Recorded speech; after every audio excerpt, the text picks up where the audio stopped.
오늘은 그날이 가까움을 볼수록 이라는 제목으로 말씀을 전하도록 하겠습니다. 어저께 브라질 올림픽이 시작됐습니다.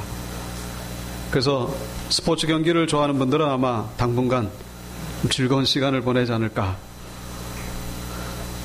그런데 이 기간 동안에 우리 주위에서 이렇게 자주 보게 될 그런 경고의 메시지가 있습니다.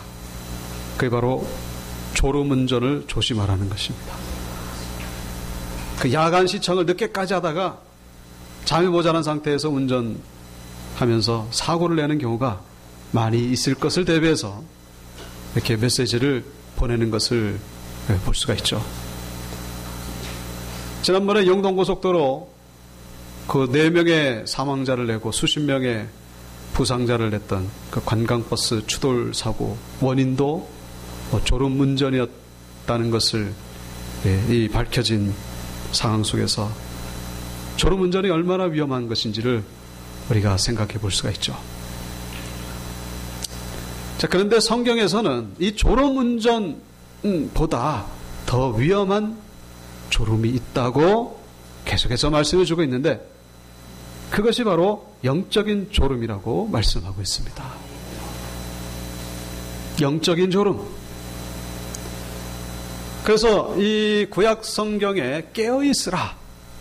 깨어있으라는 단어가 구약 성경에는 한 13번 정도 나옵니다만은 신약 성경에는 배가 넘는 28번이나 나오는 것을 보면 신약 시대를 살아가는 우리에게 깨어 있어야 하는 것이 얼마나 중요한 것인지, 얼마나 다급한 것인지를 우리가 알 수가 있다는 것이죠. 오늘 말씀의 제목은 그날이 가까움을 볼수록 이라는 제목입니다. 여기서 말하는 그날이 뭐겠습니까? 바로 주님이 다시 이 땅에 오시는 그런 종말론적인 그런 그날이라고 말할 수 있습니다. 주님이 오실 날이 가까웠다는 거예요. 재림이 가까웠으니까 우리가 더욱더 그리하자는 것인데, 그리하자는 말은 한마디로 깨어있으라는 말로 바꿀 수가 있다는 것이죠. 깨어있어야 된다는 거예요.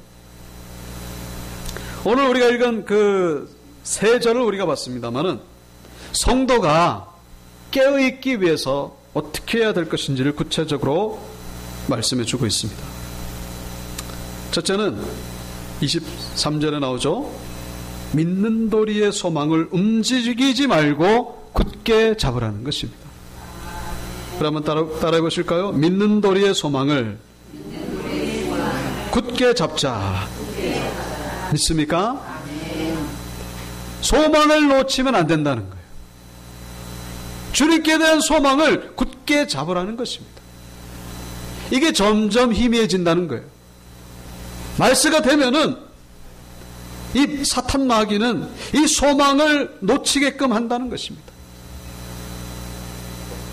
우리가 하는 말 가운데에 재산을 잃으면 조금 잃는 것이고, 건강을 잃으면 절반을 잃는 것이고, 뭐를 잃으면 다 잃어버리는 것입니까? 소망을 잃으면 다 잃어버리는 것이다 라는 그런 이야기가 있죠. 소망을 잃어버리면 안 된다는 거예요. 누구에 대한 소망? 바로 주님께 대한 소망을 잃어버리면 다 잃어버리는 격이 된다는 거예요. 이 소망을 여기 움직이지 말고 굳게 잡으라는 것입니다. 여러분, 이 소망, 이 말씀의 도리, 이거를 자꾸만 놓고 싶은 그런 유혹과 그런 마음이 우리 마음에 든다는 거예요. 그래서 자꾸만 다른 것을 붙잡으려고 한다는 거예요. 돈을 붙잡고, 사람을 붙잡고, 세상을 붙잡고. 주님을 붙잡아야 되는데 주님을 붙잡는 것을 그냥 느슨해진다는 것입니다. 하지만 하나님의 그 약속하신 말씀 붙잡고 나가면은 반드시 열매를 보게 되는 것이고 반드시 승리하게 된다는 것을 성경은 우리에게 말씀해 주고 있습니다. 언젠가 설교 시간에 예화를 드려서 소개해 드린 적이 있습니다만은 그 예화가 이번에 그 인천 상륙작전이라고 하는 영화를 통해서 사실로 증명이 된 그런 이야기가 있습니다. 인천 상륙작전 다 아시죠? 어떤 내용인지. 그 6.25가 터져가지고 불과 며칠 만에 서울이 함락되기 직전에 한강다리는 폭파되고 한강 2부까지 다 밀려왔습니다. 그 상황 속에서 메가더 장군이 이 부하들을 데리고 용감하게 그 상황 속에서 한강 이남을 시찰하기 위해서 나갔습니다. 근데 갔다가 이상한 장면을 목격한 거예요. 모두가 다 후퇴하고 없는 줄 알았는데 진지 가운데 한 명, 소년병이 그냥 뭐 피투성이가 돼가지고 혼자 서 있는 거예요. 그래서 메가더 장군이 가서 물었다는 거죠. 귀가는 다른 사람은 다 후퇴했는데 왜 후퇴를 하지 않고 있나? 그랬더니 저의 직속 상관이 후퇴하라는 명령이 내릴 때까지, 저는 죽을 때까지 여기서 싸우겠습니다. 아니, 그러면은 다른 병사들도 자네와 같은 똑같은 생각을 가지고 있나? 네, 그렇습니다. 그러면서 자기에게 무기와 실탄을 달라고 하는 그 모습 속에서 이 메가더 장군이 감동을 받고, 그래서 본격적으로 인천 상륙작전이 시작됐다고 하는 그런 이야기가 실화 속에 남겨져 있습니다. 이분이 바로 신동수 당시 1등병에 대한 이야기입니다. 이분이 그 1년 전인가 2년 전에 돌아가셨어요. 그러니까 이 신동수 1등병은 이 조국에 대한 충성, 그리고 승리에 대한 신념을 가지고 끝까지 남았더니 결국 메가더 장군을 통해서 상급을, 보상을 받게 된 것을 우리가 볼 수가 있습니다. 우리 그리스도인들은 마찬가지로 하나님께 대한 충성과 신념을 가진 자들이라고 말할 수 있습니다.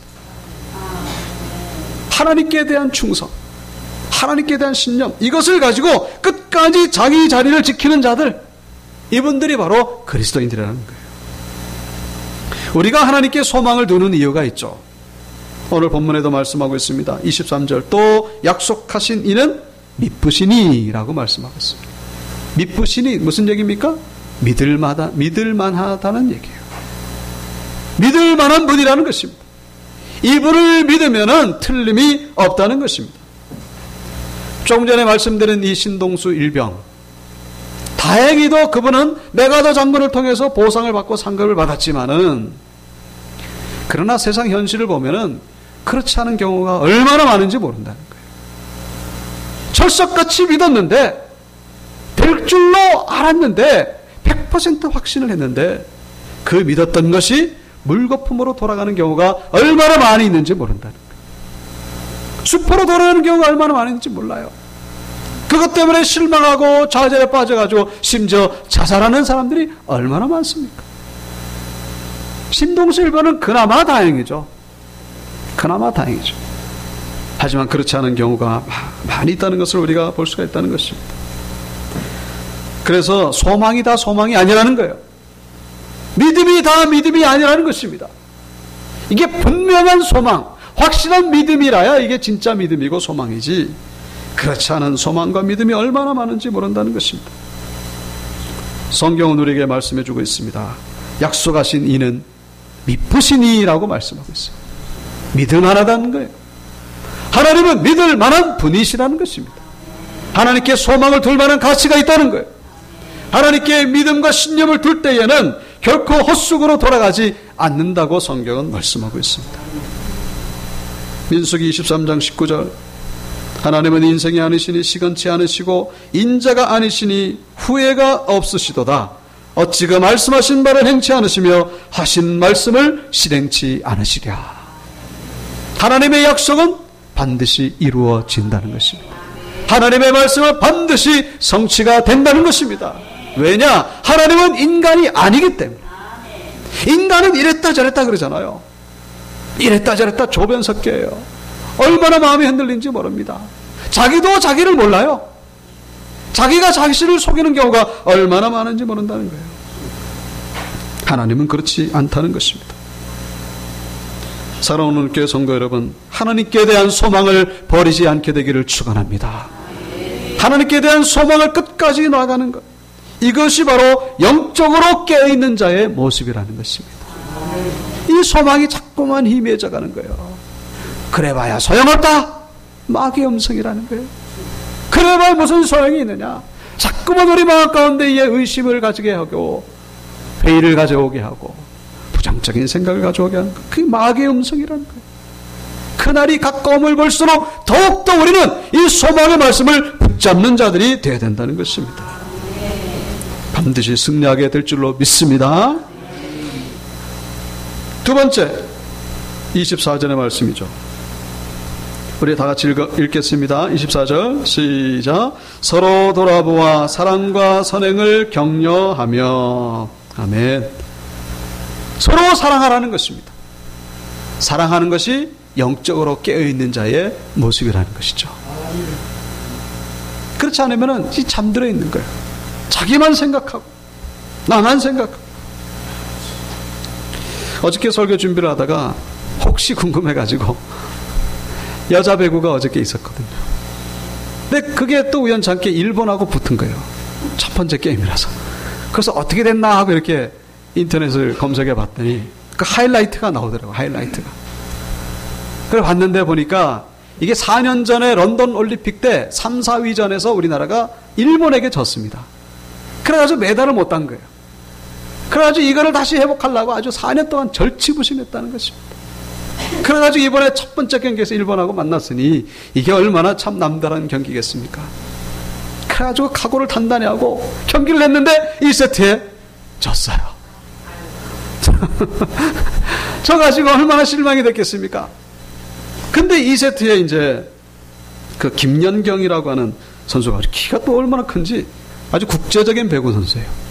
이 선수를 중심으로 으쌰으쌰 하더니 점수를 하나하나 따더니 2세트를 이겼습니다. 3세트를 이겼습니다. 4세트 이겼습니다. 3대1로 역전을 한 거예요. 얼마나 좋아하는지. 이상하게 일본을 이기면 그렇게 참 기쁘고, 뭐 일본이라서가 아니라 어쨌거나 역전을 해서 하여튼 마치 결승전에서 승리한 것처럼. 제가 그걸 보면서 야, 이 교회가 꼭 이래야 되는 것이 아닌가. 교회가 이와 같아야 되는 것이 아닌가. 이 선수들이 그 배구 6명이지 않습니까? 6명이 하는데 한 선수가 점수를 따면 막 박수를 보내주는 거예요. 뭐 내가 이긴 것처럼 그렇게 좋아하고, 한 선수가 실수하면은 결코 책망하지 않습니다. 왜 그랬냐면서 그 정죄하고 판단하고 지적질하고 그러지 않는 거예요. 괜찮다면서 격려하고 위로하고 응원을 해주면서, 그러면서 으쌰으쌰 하면서. 제가 보니까 이 기술에서도 앞서지만은 정신력에서 이미 앞선 게 눈에 보인 것을 확인할 수가 있었어요. 마음으로 하나가 되니까, 서로 하나가 되니까. 그래서 결국 승리한 것이 아닌가. 여러분, 우리 온유교회도 그런 모습이 있게 되기를 축원합니다. 우리가 한 마음이 돼야 된다는 거예요. 여러분, 팀이 이기는 것은 결국 개인이 이기는 것이 되는 거예요. 믿습니까? 팀이 금메달을 따면은 그 금메달의 그 상금이 나에게 그대로 돌아오는 겁니다. 팀이 지면은 나도 지는 거예요. 메달이 없으면 나도 뭐 아무것도 없는 거, 돌아오는 게 없는 거예요. 교회가 그와 똑같다는 것입니다. 상대방을 어떻게 하든지 내가 그냥, 우리 교회는 그런 모습이 없습니다만은, 말로 이기고 그냥 따지고 그래가지고 그냥 밟아 뭉개고, 그러면 나도 죽게 된다는 사실을 우리가 잊어서는 안 된다는 거예요. 상대방을 이기면요, 이긴 자가 없습니다. 이긴 자와 진 자가 없어요. 둘 다 지는 자가 된다는 것입니다. 우리는 둘 다 이기는 자가 되어야 됩니다. 서로 위로하고 격려하고 사랑으로, 실수를 하더라도 우리가 용납해주고 용서해주고 관용할 때에, 그래야 우리는 이기게 된다는 거예요. 우리의 상대방 팀은 뭡니까? 일본이 아니라 바로 사탄 마귀 선수단이라는 것입니다. 우리 마귀 선수단과 싸워서 이기는 그런 우리 온유교회가 되어야 된다는 거예요. 사랑할 때에, 용서할 때에 우리는 승리하는 자가 된다는 것입니다. 서로 돌아보아 사랑과 선행을 격려하며 2001년도에 그 KBS 인간극장을 통해서 방영된 적이 있습니다. 세상에서 가장 특별한 아버지. 응? 세상에서 가장 특별한 아버지. 니콜스 미국 부부에 대한 이야기입니다. 이 두 부부가 시각장애인이에요. 그런데 본인이 시각장애인이면서도 우리 한국 아이들 4명을 입양을 했는데 한국 아이들 4명이 다 또 시각장애인이에요. 응? 시각장애인 부부가 시각장애인 4명 장애인을 입양한 거예요. 그 처음에는 이게 안 된다고 어떻게 양육하겠냐고. 그래도 뭐 주장을 굽히지 않아서 결국 테스트를 거쳐서 결국 합격해가지고 이제 아이들을 양육하게 됐는데 미국에 가서 4명을 양육하는 거예요. 근데 감사하게도 둘째와 셋째가 아들인데 몇 번의 수술을 거쳐가지고 결국 시력이 회복이 됐어요. 그래가지고 독립해 나갔습니다. 그리고 더 감사한 거는 첫째가 바로 엘렌이라고 하는 그 여자아이인데 이 아이가 예수님을 믿게 됐어요. 하나님의 사랑을 체험하게 됐습니다. 이 엘렌 이 아이는 이제 미국 이름이죠. 한국 아이인데 일산시장에서 4살 때 엄마에게 버림을 당했어요. 여기 조금만 있어라 그래 놓고 엄마가 가버리고 아이가 뭐 시각장애니까 장애인을 버린 거예요. 엄마에 대한 상처가 얼마나 크겠습니까?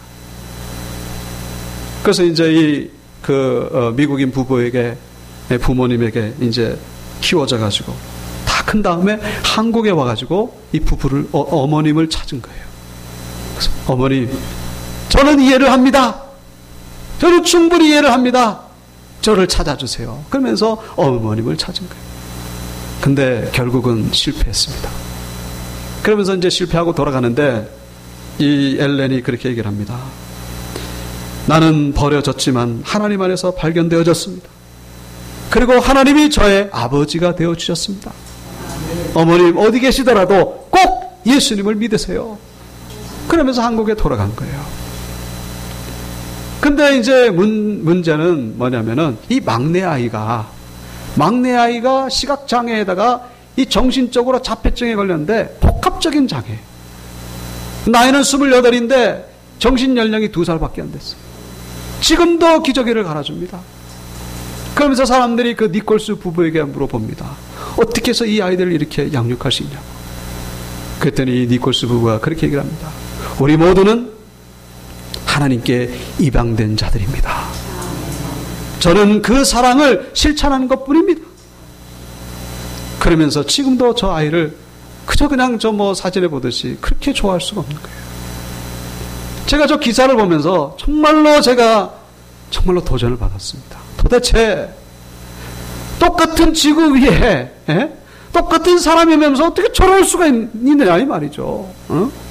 어떤 사람은 못 잡아먹어가지고 그렇게 앙당하는데 정말로 천사 같은 저분에 비하면 정말 부끄럽기 짝이 없는 우리의 모습을 보게 된다는 것입니다. 여러분, 사랑하는 오늘교회 성도 여러분, 믿음과 함께 사랑을 실천하는 성도들이 되시기를 축원합니다. 여러분, 사랑하지 않으면, 사랑이 식어지면 그 영이 죽은 거예요. 사랑이 식어지면은 내 영이 잠들어 있는 것입니다. 사랑을 실천할 때에 내 영이 깨어나게 된다는 사실을 잊어서 안 된다는 것입니다.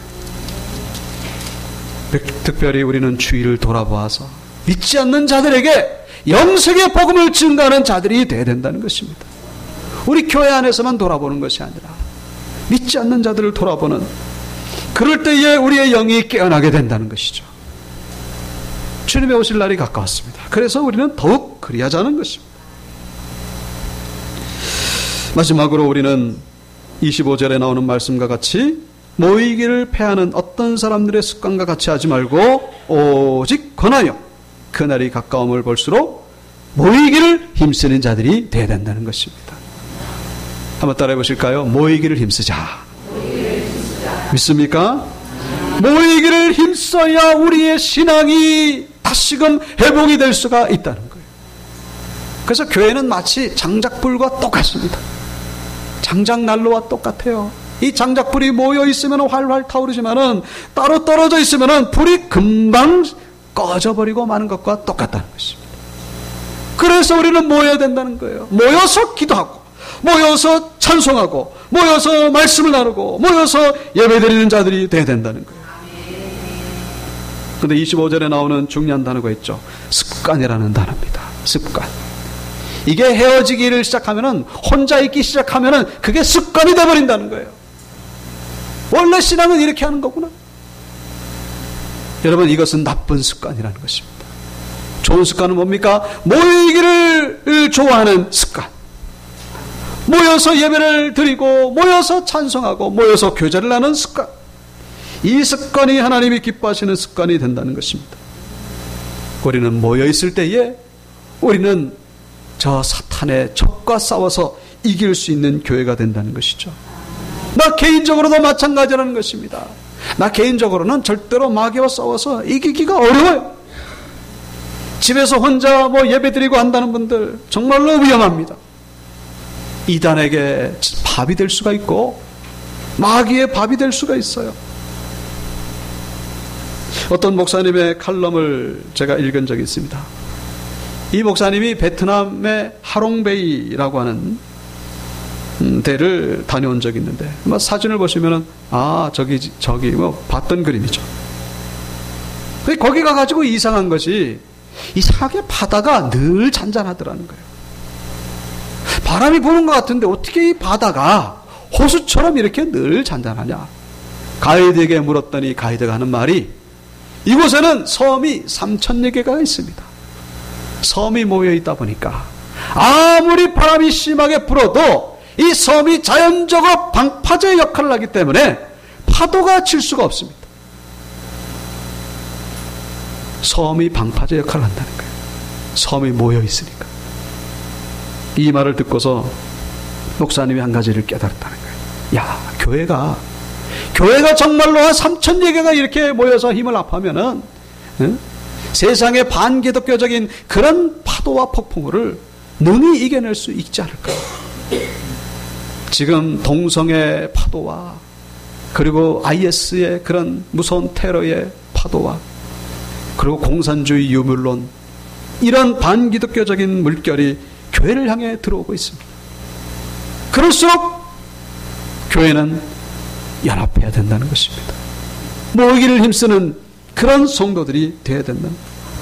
그럴 때 비로소 우리는 승리할 수가 있게 된다는 거예요. 사랑하는 오늘 교회 성도 여러분, 모이기를 힘쓰는 여러분들이 되시기를 바랍니다. 이것이 바로 개인의 신앙과 직결이 된다는 거예요. 예배에 부지런히 참석하시고 기도에 부지런히 참석하시고, 그것이 바로 내 영을 깨우는 길이 된다는 거예요. 특별히 오늘부터 우리 연합상회가 시작되죠. 사정이 있어서 못 가시는 분들은 할 수 없지만 우리 강동 지방에 30개의 교회가 모여서 1년에 한 번 3박 4일 동안 이렇게 집회를 가시는 거예요. 마치 장족불처럼 모여가지고 함께 연합으로 예배를 드리는 가운데에 오늘 본문의 말씀과 같이 그날이 가까움을 볼수록 더욱 그리하자는 그 하나님의 말씀에 실천하는 그런 집회라고 말할 수 있습니다. 그래서 우리는 모여서 우리 믿는 도리의 소망을 확인하는 시간이 될 것이고, 서로 돌아보아 사랑과 선행을 격려하는 시간, 그리고 모이기를 패하는 것이 아닌 모이기를 힘쓰는 시간임을 확인하는 시간이 될 줄로 믿습니다. 말씀을 마치겠습니다.